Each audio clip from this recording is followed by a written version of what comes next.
Деми Мур, 63 года. Николь Кидман, 58. Мадонне 67 и Джей Ло 56. Лично я смотрю на них и думаю, какие же они красавицы. Выглядят просто супер. А потом представляю свою бабушку или тетю, или первую учительницу, которой за 60, она все еще моложе Мадонны, но у нее морщины, и она не выглядит на 30. И ей никто не говорит, что она потрясающе выглядит для своего возраста, потому что она выглядит на свой возраст. И почему-то это звучит чуть ли не как оскорбление. Хотя еще 20 лет назад от 60-летней женщины никто не ждал, что она будет выглядеть на 35. А сейчас планка сдвинулась, и если ты ей не соответствуешь, ты как будто в чем-то виновата. И вот эта виноватость превращается в тревогу. Мы разглядываем себя в зеркале, замечаем складочки, морщинки, которые не замечали год назад. И в какой-то момент понимаем, что мы не просто расстроены, нам страшно. Да что там, мы в ужасе от собственного старения. И вот что я хочу понять. Откуда этот страх вообще взялся? Кто научил нас бояться собственного возраста?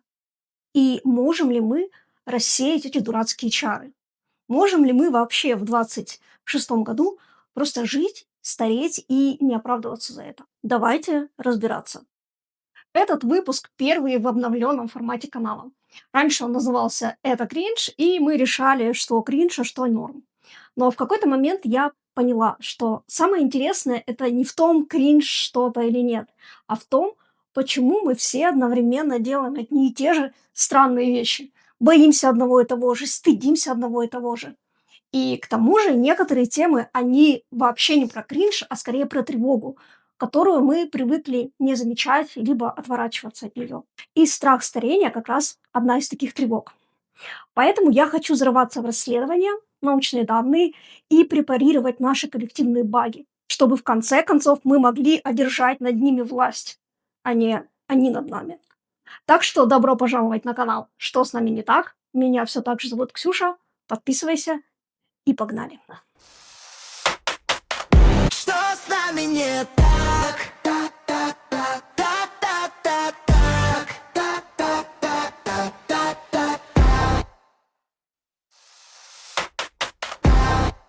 Итак, мы видим эти лица на экранах, в соцсетях. Они гладкие, подтянутые, безупречные.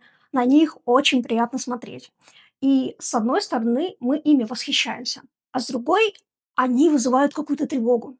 Потому что сразу встает вопрос, а что будет со мной? Я же не буду так выглядеть в 60.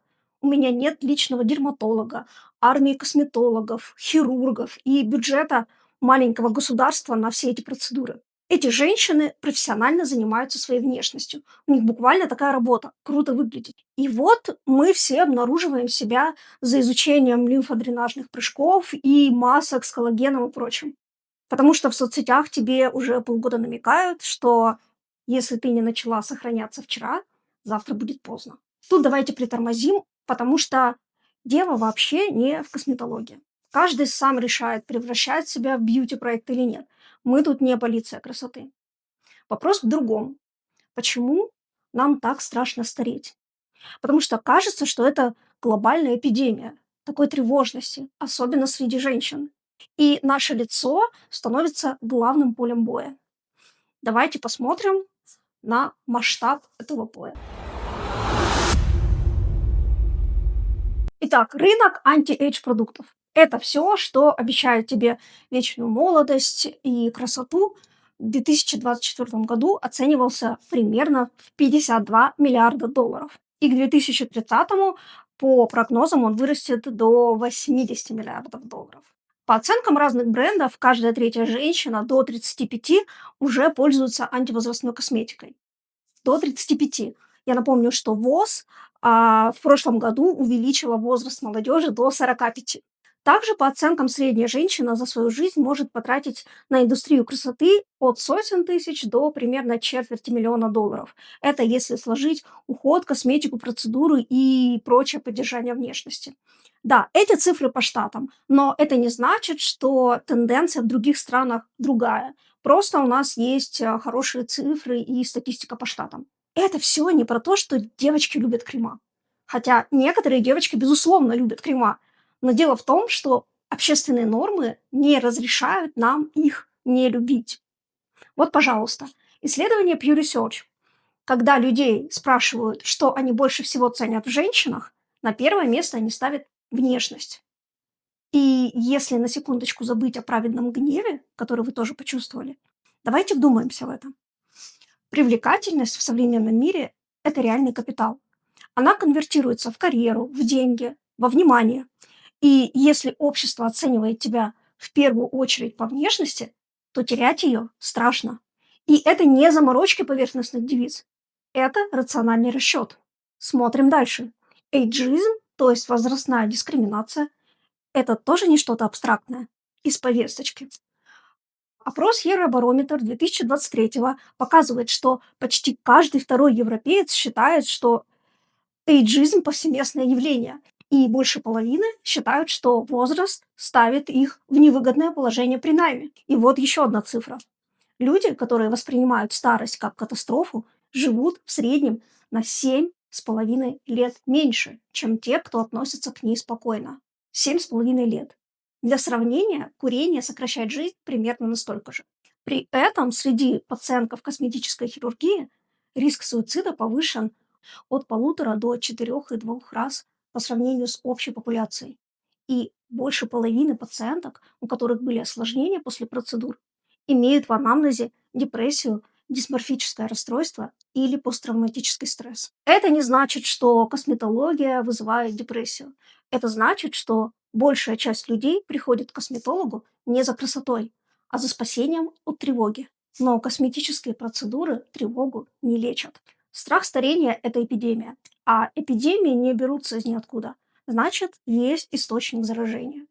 И давайте попробуем его найти в, например, историческом контексте. Новость первая. Так было не всегда. Страх старения – это не человеческая природа. Эта тревога не встроена в наши ДНК. И это довольно новая штука. До 20 века мир выглядел немного иначе. Люди жили многопоколенческими семьями. Бабушки, дедушки, дети, внуки – все под одной крышей. И старшие в этой системе были не обузой, а ресурсом. Или еще, если глубже в историю заглянуть, в древнеримском сенате заседали только старики. Само слово «сенат» происходит от «senex», то есть буквально «старик». Сенат – это совет стариков.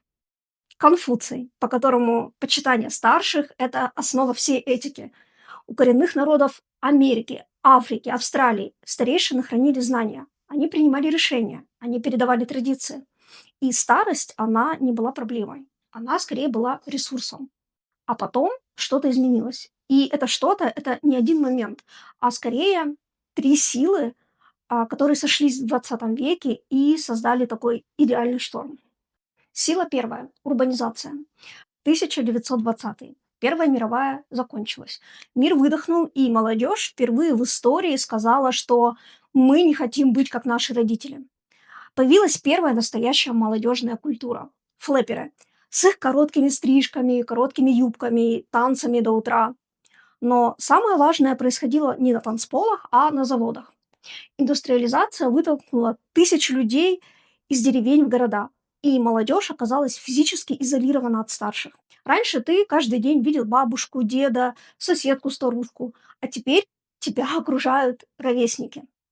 И параллельно появляется массовая реклама с картинками, слоганами. А реклама штука простая, она продает мечту. И лучше всего, конечно, продается молодость. Потому что молодость – это про то, что все еще впереди. Это идеальная упаковка для любого товара. Волна вторая – это 1960-й. Твиги, мини-юбки, рок-н-ролл, вудсток. Опять стройность, молодость и бунт. И опять мы не хотим быть такими, как наши родители. Правда, масштаб уже другой, потому что появляется массовое телевидение, и молодое тело транслируется в каждый второй дом 24/7. К концу 20 века культ молодости перестает быть волной. Он становится постоянным фоном, который ты уже даже не замечаешь, потому что он всегда рядом. И сегодня происходит все то же самое, только на стероидах. Фильтры, фейстюн, инъекции, нити, лазеры — все это увеличилось благодаря технологиям. И самое главное — это соцсети, в которых идеальные лица мелькают каждые 3 секунды. Главное, что сделала урбанизация — это то, что мы перестали видеть нормальное старение вживую. Бабушка больше не рядом, она в другом городе, а может, в другой стране. И ты постепенно забываешь, как выглядит обычная старость. Как будто старые люди исчезают из нашего поля зрения. И это страх номер один. Страх того, что ты станешь невидимым. Сила вторая — это капитализм. Звучит немного как лекция по социологии, но на самом деле все просто. Если молодость продается, давайте продавать ее через страх. Если ты довольна своим лицом, то ты не купишь крем за 8 000 рублей. А если тебе каждый день показывают, что морщины — это не очень, купишь, и завтра вернешься еще за сывороткой. Индустрия, собственно, не продает просто красоту. Она продает тревогу по поводу красоты и молодости. И чем сильнее эта тревога, тем больше продажи. Этот механизм довольно простой. И он работает, опять же, потому что внешность — это реально капитал. Сначала система делает твою внешность валютой, а потом приходит индустрия красоты и говорит: кажется, ты ее теряешь, но у нас есть крем. Кто бы что ни говорил, но страх потерять значимый ресурс, он рационален. И это страх номер два. Я стану некрасивой и потеряю все, что с этим связано. Сила третья — это культ продуктивности. Это такая идея, которая говорит, что твоя ценность определяется твоей способностью работать и что-то производить. Исторически она наследует протестантской рабочей этике. Макс Вебер описал это еще в начале 20 века. Но давно уже не важно, протестанты или нет, потому что молодость и полезность стали культурным кодом всего западного мира. Если ты продуктивен, ты достоин уважения. А если нет, то ты становишься обузой и каким-то бессмысленным созданием. А старость в этой логике — это снижение продуктивности, а значит, снижение ценности, а значит, тебе должно быть стыдно. И это страх номер три. Я стану бесполезной. Три потока: изоляция от старших, коммерциализация страха и культ полезности слились в один, который мы сегодня и называем страх старения. И чтобы увидеть, как это работает на практике, достаточно посмотреть на одного человека. Я предлагаю выбрать вам одного человека. Это женщина, которая всю жизнь боролась с этой системой и которую эта система все равно поймала. Давайте поговорим про Мадонну. Поговорим мы не для того, чтобы гиенить и сплетничать, а просто потому, что кажется, что ее история идеально показывает ловушку, из которой не существует выхода. Мадонна всю свою карьеру говорит: «Я борюсь с эйджизмом и мизогинией. Мое тело — это мой выбор». И она имеет на это полное право, потому что ей реально досталось. 1993 год. Ей 35, и пресса всерьез обсуждает, не слишком ли она старая для того, чтобы быть секси. Ее буквально называют бабушкой, высмеивают и отправляют на пенсию. 35 лет. Сейчас это возраст девушки на обложке журнала «Молодые предприниматели». Так что, когда она говорит, что она против эйджизма, она говорит это из личного опыта. Но потом, 2023 год, Грэмми, Мадонна выходит на сцену, и мы не очень ее узнаем. Ее лицо изменилось. В следующие пару лет появляются новости, как она растворяет филлеры в своем лице. Все пишут, что «О, Мадонна вернулась к естественности», хотя эта естественность после филлеров — это не совсем то же самое, что просто старение. И моя задача здесь не осуждать Мадонну. Она делает то, что считает нужным со своим лицом. Но я хочу вам показать эту ловушку. Мадонна говорит: «Я борюсь с системой, которая обесценивает женщин за возраст». При этом инструменты, которые она использует, это инструменты этой самой системы. Филлеры, процедуры, борьба за молодое лицо. Это же ровно то, чего система от нее хочет. Если бы Мадонна хотела быть настоящей бунтаркой, то самым радикальным жестом было просто стареть на виду у всех, без всяких вмешательств. Но она этого не делает. И я понимаю. Потому что представляю, что бы произошло. Ее бы просто сожрали. Давайте посмотрим, какие у нас есть варианты. Вариант первый. Ты стареешь естественно. Морщины, седина, все как есть. И получаешь реакцию о том, что ты запустила себя, что ты могла бы хотя бы немножко за собой следить. Вариант второй. Ты делаешь процедуры, и они заметны. И получаешь реакцию, что ты перекачала лицо, что ты жертва пластики, что вообще зачем ты это с собой делаешь. И вариант третий. Ты делаешь процедуры, и они незаметны. И получаешь реакцию о том, что ты потрясающе выглядишь для своего возраста. То есть единственный вариант, за который тебя похвалят, это удачно скрыть свой возраст. А если тебя разоблачили, то ты останешься виновата. Либо потому, что мало старалась, либо потому, что перестаралась. И критиковать женщин за то, какой из этих тупиков они выбрали, это все равно, что ругать человека за то, в какой угол клетки он сел. Проблема не в выборе угла, проблема в самой клетке. Но если бы все дело было только в этом, мы бы злились или бунтовали, а мы боимся.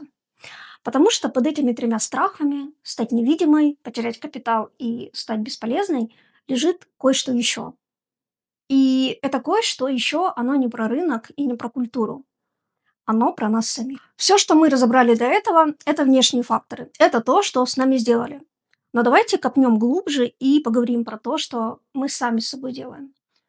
Что стоит за нашим ужасом перед старостью? Первое и самое понятное — это страх осуждения.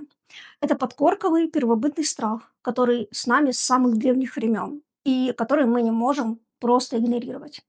Страх, что нас исключат из стаи, а в древности означал буквально смерть в изоляции. И он подкреплен реальностью. Хотя, если бы дело было только в нем, нас бы также парализовывал страх плохо одеться или сказать глупость на вечеринке. А страх старения, он совсем другого масштаба, потому что под ним лежит еще один слой. Морщины — это не эстетическая проблема. Это буквально тикающие часы. Есть такая штука, которая называется Tire Management Theory. Эрнест Беккер, потом Шелдон Соломон и его команда провели десятки исследований, которые показали, когда людям напоминают о смерти, они начинают сильнее цепляться за внешность, статус и молодость. Мы покупаем не крема, а иллюзию контроля над временем. Это наш страх конечности, самый древний и самый глубокий. Он просто маскируется под страх морщин. И рядом с ним стоит еще один, может быть, самый болезненный из этих всех. Это страх, что я не успею. Не попробую, не решусь, не стану кем-то, кем хотела. Не проживу ту жизнь, о которой мечтала. Старость пугает нас не сама по себе. Она как будто напоминает, что еще один год прошел, а я все еще не. Психолог Эрик Эриксон называет это кризисом целостности. Моментом, когда мы смотрим на свою жизнь и не можем сказать «хорошо, что я был собой». И вот весь этот экзистенциальный ужас мы переносим на внешность. Потому что с внешностью хотя бы можно что-то сделать. Купить крем, записаться на процедуру, почувствовать контроль. А с тем, что время конечно и жизнь уходит, сделать ничего нельзя. И это непереносимо. Давайте резюмируем. Вот из чего собран наш страх старости. Он устроен как матрешка. Я потеряю капитал. Привлекательность реально конвертируется в возможности. Терять их страшно. Я стану невидимой. Исчезну с поля зрения, из культуры, потому что старых людей нет ни в медиа, ни рядом. Я стану ненужной, обузой, потому что культура приравнивает ценность к продуктивности. Меня осудят, и это реально произойдет. Подкорковый, первобытный, подкрепленный жестокой реальностью страх. Я теряю контроль над временем. Морщины как напоминание о смерти и иллюзия контроля через крема и процедуры. И, наконец, я не успею прожить свою жизнь. Каждый из этих страхов реальный. Ни от одного нельзя отмахнуться словами «просто не думай об этом». Но пока мы заняты этими страхами, мы теряем кое-что еще. До этого момента мы говорили про чувства, про страхи, про ловушки, про то, из чего все это сделано. А теперь давайте поговорим про последствия. Потому что страх старения– это не только личная тревога, а скорее системная потеря для всех нас, для нашего общества и для нашей культуры. Возрастная дискриминация или эйджизм стоит только экономике США порядка 850 миллиардов долларов. Это потерянные рабочие места, упущенный опыт, уволенные профессионалы, которых заменили кем-то помоложе и подешевле. Еще одна цифра. Женщины в среднем тратят 45-50 минут в день на уход за внешностью, который от них ожидается. Это то, что называется beauty tax– негласный налог на женскую внешность. На работе тебе нужно больше инвестиций во внешний вид, чтобы тебя просто воспринимали серьезно. Он пришел не накрашенный, ему ничего. Она пришла не накрашенная. Плохо выглядишь, ты устала, все у тебя в порядке, может быть, ты заболела. Но есть кое-что еще более возмутительное. Исследования показывают, что когда женщин оценивают в первую очередь по внешности, а их оценивают по внешности, их автоматически воспринимают как менее компетентных. И что еще хуже, они сами начинают себя так воспринимать. Это называется самообъективация, когда ты настолько привыкаешь, что тебя оценивают по внешности, что сама начинаешь смотреть на себя глазами этих оценщиков. Женщины с высоким уровнем самообъективации показывают меньшую политическую активность, меньшую напористость в переговорах и, что совсем дикое, худшие результаты в математических тестах. Не потому, что они хуже считают или не такие умные, а потому что часть их мозга занята тревогой и мыслями о том, как они выглядят, нормально они сидят и прочим. Мы уже знаем, что страх буквально съедает наши когнитивные ресурсы. И если для мужчин привлекательная внешность почти всегда плюс в найме, в продвижении, в переговорах, то для женщин зависит от ситуации. На стартовых позициях красота помогает, а вот на руководящих начинает мешать. Красивую женщину-руководителя считают менее компетентной, чем некрасивую. То есть система говорит, будь красивой, чтобы тебя заметили, но не слишком красивой, а то тебя не будут воспринимать всерьез. Еще одна потеря. В мире, где видимым остаются только молодые или молодо выглядящие, мы теряем целый пласт опыта. Это опыт женщин, которым 60, 70, 80, которые прожили жизнь, которые знают вещи, которые ты не прочитаешь ни в одной книге. Их особо никто и не спрашивает, потому что считается, что они уже не в обойме и не актуальны. Межпоколенческая передача знаний, та самая, которая работала тысячелетиями, прервана. Мы не учимся у старших, мы учимся у инфлюенсеров. И у нас нет ролевых моделей настоящего старения. Мы видим либо ей 60, она выглядит на 35, вау, либо вообще ничего. Женщин в возрасте в наших медиа как будто бы не существует, разве что в рекламах подгузников или средств для вставной челюсти. Или в роли бабушки, к которой приехали внуки, она угощает их пирожочками. Старая женщина. Само это словосочетание звучит как оскорбление. Мы его избегаем, мы заменяем преклонных лет, пожилого возраста, почтенного возраста и прочим. И знаете, что предлагает система взамен? Продуктивное старение. Звучит прогрессивно. Типа, пожилые люди не бесполезны. Они могут вносить вклад. На практике бабушка должна сидеть с внуками. Пожилые должны волонтерить. Пенсионеры должны быть активными и вовлеченными. То есть еще одна работа, только неоплачиваемая и без права отказаться, потому что иначе ты становишься обузой. И мы снова в ловушке. С одной стороны, культ молодости. Старость– это твой персональный провал. Ты больше не релевантна. С другой– продуктивное старение. Окей, ты старая, но хотя бы будь полезной. Присматривай за детьми, ходи на курсы, не сиди без дела. И обе эти позиции отказывают нам в одном и том же. В нашем праве на обычную простую жизнь, без оправданий. А может быть, нефункциональную, наполненную какими-то своими интересами, без попыток постоянно доказать свою собственную ценность. Но есть сюрпризы. Все, что я рассказала, звучит мрачно. Эти страхи реальны, эти потери реальны, эти ловушки реальны. Но есть исследования, которые показывают, что люди старше 65 лет в среднем ощущают себя более счастливыми, чем молодые. Это называется парадокс старения.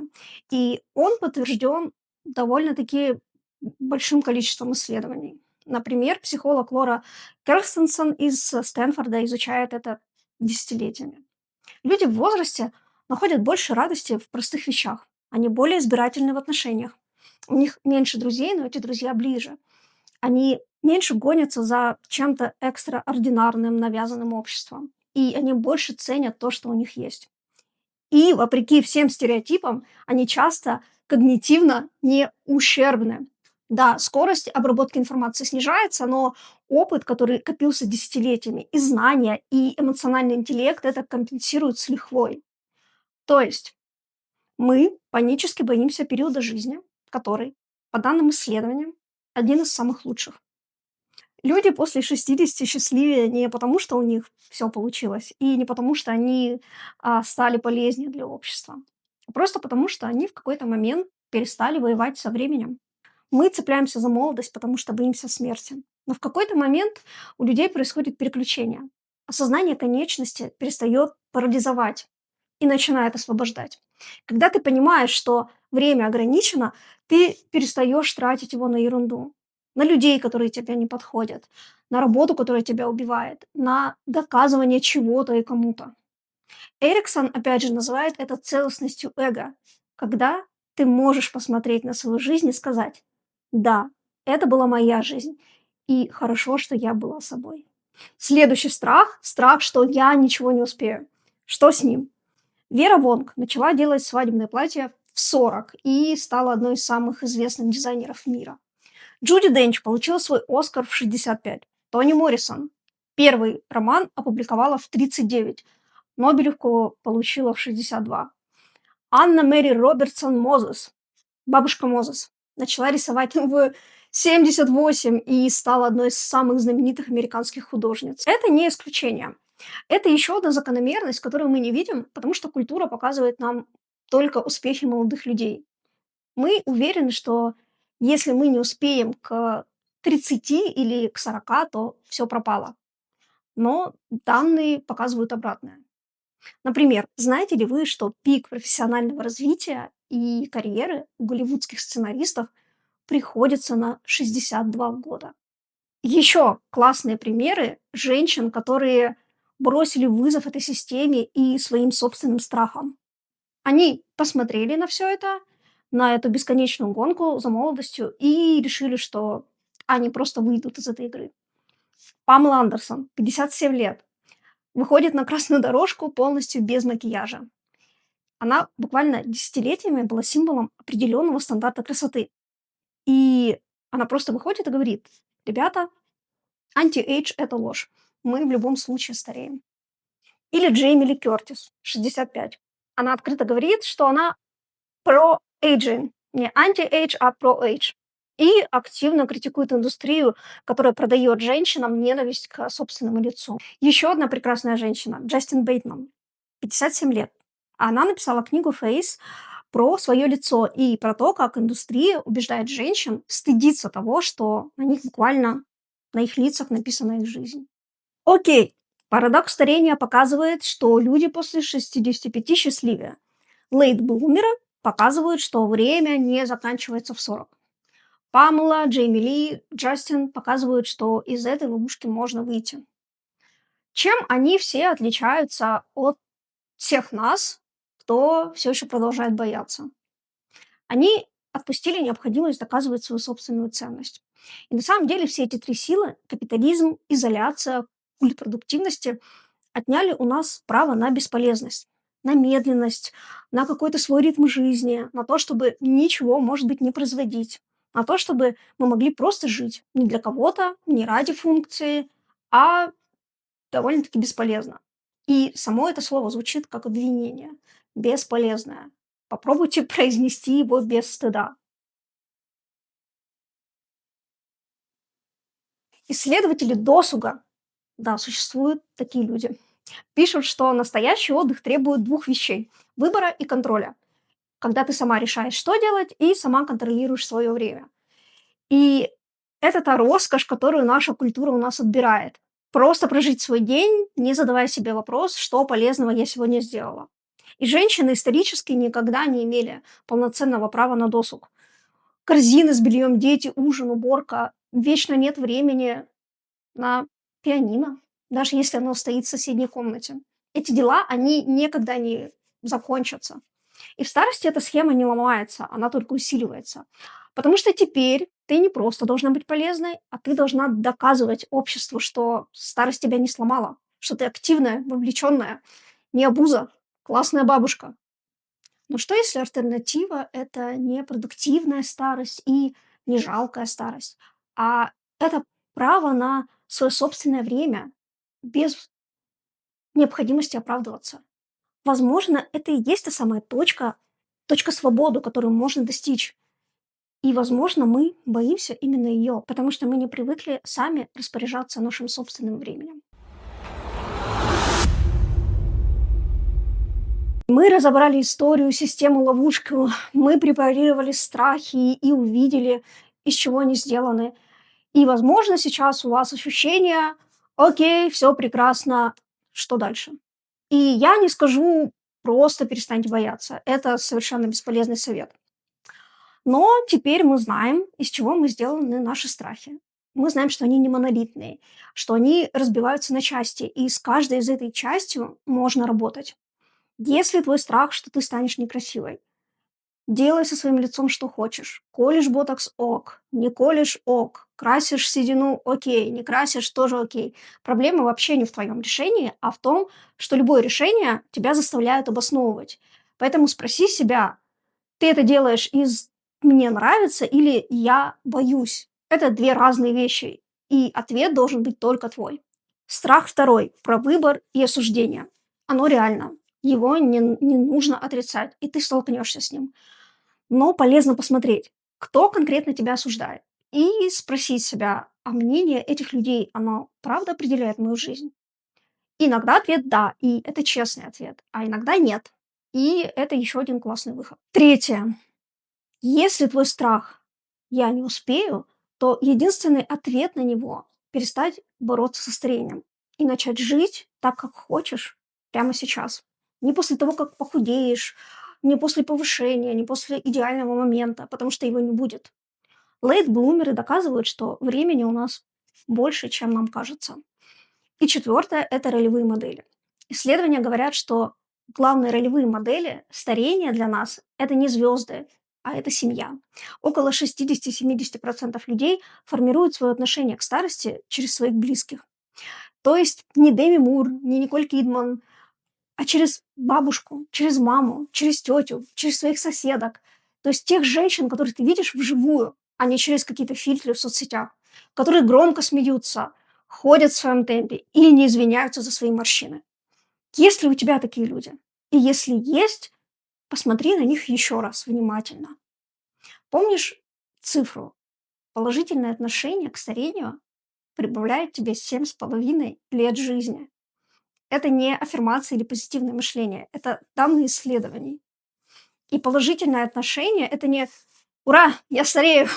Это скорее «Мое тело, оно для меня, не для чужой оценки». И его ценность в том, что оно делает для меня, а не в том, как оно выглядит для других. Я хожу– это круто. Я дышу– это тоже круто. Мои руки работают. Это подарок, а не данность.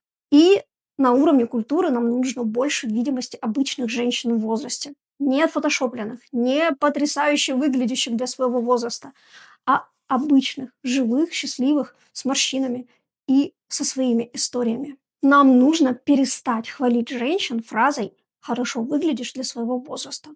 Потому что эта фраза– комплимент ровно до того момента, пока ты не задумаешься о ней. А когда задумаешься, то понимаешь, что она значит, пока ты успешно скрываешь, что стареешь. Молодец.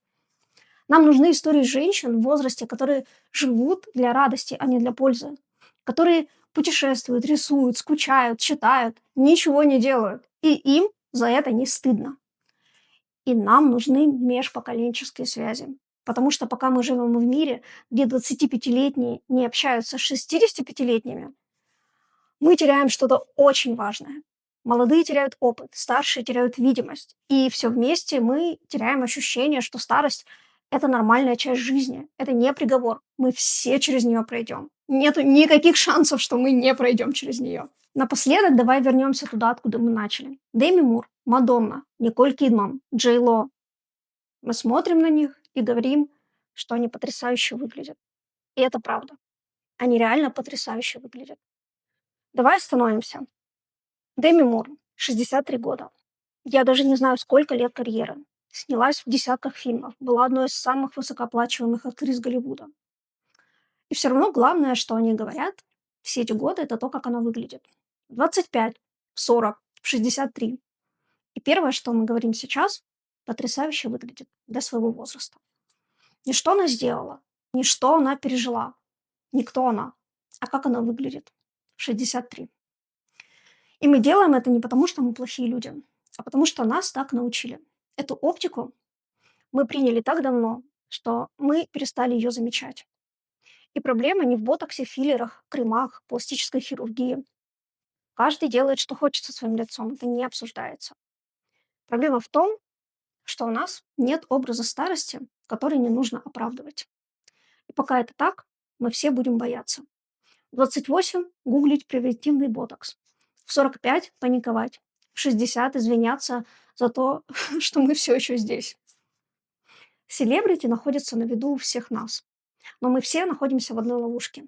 Просто их ловушку мы видим, а с нашей сталкиваемся каждый день в зеркале, в ленте, в голове, в голосе, который говорит, надо что-то с этим сделать, когда ты видишь каждую новую морщину. Страх старения– это не один страх, он устроен как матрешка. Снаружи морщины, внутри осуждение, еще глубже невидимость, еще глубже ненужность. И в самом центре тикающие часы и вопрос, ты вообще живешь ту жизнь, которую ты хочешь?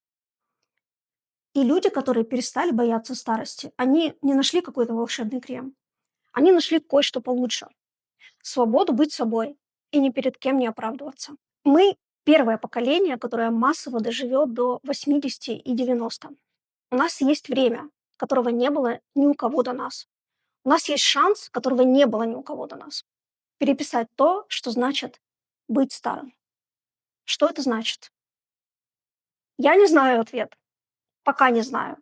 Но мне кажется, что сам этот вопрос стоит того, чтобы над ним задуматься. И если вы досмотрели до этого места, значит, вам тоже. И у меня есть к вам вопрос.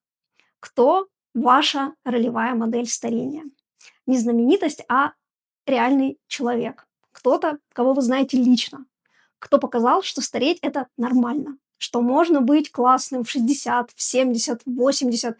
Что нужно быть окей со своим возрастом. Напишите это в комментариях. Я очень хочу услышать ваши истории. Подписывайтесь на «Что с нами не так?» и ставьте лайк, если хотя бы на секунду посмотрели на свою маму или бабушку и подумали, она красивая, просто так, без для своего возраста. Меня зовут Ксюша, и мы увидимся с вами совсем скоро, и я принесу еще одну разрывную тему. Что с нами не так?